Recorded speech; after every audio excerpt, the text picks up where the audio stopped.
महाडीबीटी पोर्टलवर right to give up हे button कार्यान्वित करण्यात आलं. केंद्र शासनाच्या give it up LPG subsidy या उपक्रमाप्रमाणे यावर क्लिक केल्यावर शिष्यवृत्ती शासनाकडे परत जाते. राज्यात हजारो विद्यार्थ्यांनी चुकून यावर क्लिक केल्यानं त्यांना त्यांच्या हक्काच्या शिष्यवृत्तीला मुकावं लागलंय.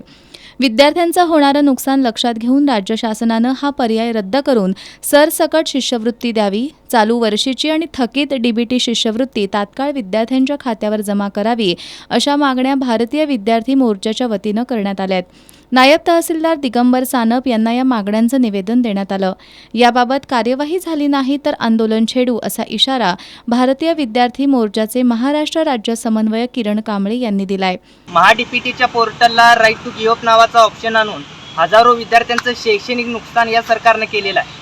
आज आम्ही भारतीय विद्यार्थी मोर्चातर्फे माननीय जिल्हाधिकारी साहेबांतर्फे मुख्यमंत्री महोदयांना निवेदन पाठवलेलं आहे आणि निवेदनातून आम्ही त्यांना सांगितलेलं आहे तो राईट टू गिव्ह अप नावाचा जो ऑप्शन आहे तो तात्काळ रद्द करावा आणि गेले 1.5-2 वर्ष जी डीबीटी स्कॉलरशिप विद्यार्थ्यांना तुम्ही दिलेली नाही ती तात्काळ विद्यार्थ्यांच्या खात्यामध्ये जमा करावी. अन्यथा महाराष्ट्रातील 36 जिल्ह्यामध्ये आणि 348 तालुक्यामध्ये तीव्र शब्दामध्ये निषेध व्यक्त केला जाईल आणि येणाऱ्या काळामध्ये लाखोंच्या संख्येने आम्ही रस्त्यावर उतरू. यावेळी विशाल पाटील, सुबोध कांबळे यांच्यासह भारतीय विद्यार्थी मोर्चाचे पदाधिकारी आणि कार्यकर्ते उपस्थित होते.